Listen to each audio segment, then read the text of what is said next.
सरकारी स्कूलों में सरकार की मंशा से आत्मनिर्भर बनाने के लिए नियुक्त वोकेशनल टीचर्स अपनी मांगों को लेकर सड़कों पर उतरे हैं। मुख्यमंत्री के नाम जिला अधिकारी को ज्ञापन भी सौंपा गया है और जल्द से जल्द मांगों को पूरा करने की सरकार से गुहार लगाई गई है। डूंगरपुर जिले की करीब 91 सरकारी स्कूलों में कक्षा 9 से 12 तक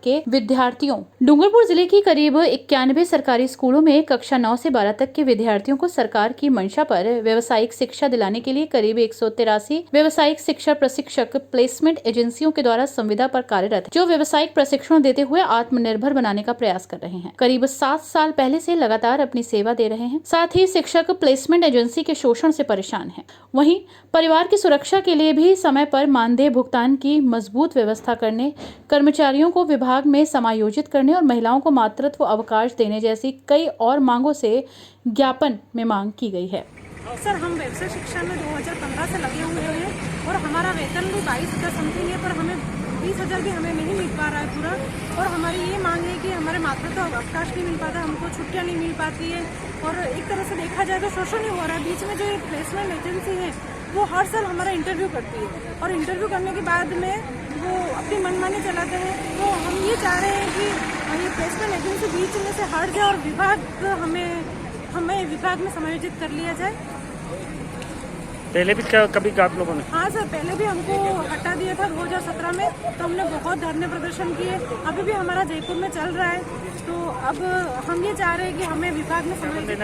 हम एक्चुअली यहाँ पे आज सभी इकट्ठे हुए हैं। हमारा आज राज्य स्तरीय पे जयपुर में शहीद स्मारक के पास में वोकेशनल व्यावसायिक प्रशिक्षण संघ की एक मांग है। इसमें 5 सूत्री मांग है और जिसमें ये मांगे है कि जो ठेका प्रथा है कंपनियों के थ्रू जो लगे हुए हैं विद्यालयों में, टोटल राजस्थान में 905 विद्यालय जिसमें 18-10 वीटी वैसे प्रशिक्षक लगे हुए हैं और डूंगरपुर में 91 विद्यालय है जिसमें 182 वैसे प्रशिक्षक अलग अलग ट्रेड वाइज लगे हुए हैं, अलग अलग योग्यता के आधार पर।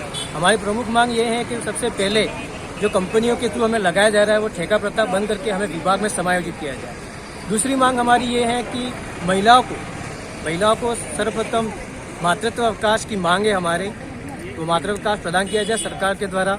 और तीसरी मांग ये है कि जो हमारे वेतन भारत सरकार द्वारा 22,000 रुपया मानदेय जो निश्चित किया गया है 2020 से, वो मानदेय एक मुश्त राशि एक साथ प्रदान की जाए। और अभी जो 20,000 मानदेय दिया जा रहा है वो मानदेय 22,000 के रूप में मानदेय हमें प्रदान किया जाए। हमारी समस्त मांग इस प्रकार से है और ये मांगों को लेकर ही आज जयपुर पे शहीद स्मारक पार्क में हमारे संघ के द्वारा और अलग अलग जिलों के द्वारा आज धरना प्रदर्शन हुआ है। इससे पूर्व भी हमने पक्ष विपक्ष के जो भी सरकारें रही है उनको ज्ञापन दिया है। हमारी जो भी समस्या है, हमारी जो प्रताड़ना है हमारे जो कंपनी के द्वारा हो रही है, उनसे संबंधित हमें ज्ञापन पहले से पूर्व में दिए गए हैं। तो हमें सरकार से माननीय मुख्यमंत्री महोदय से यही निवेदन है कि जिस तरह से उन्होंने ओपीएस शुरू किया कर्मचारियों की मांग के आधार पर, उसी तरह हमें भी विभाग में समायोजित किया जाए। कहीं ना कहीं हम भी शिक्षा विभाग में बालकों को, बालिकाओं को एक आत्मनिर्भर की एक शिक्षा दे रहे हैं जिसमें बालक खुद आत्मनिर्भर बन सके,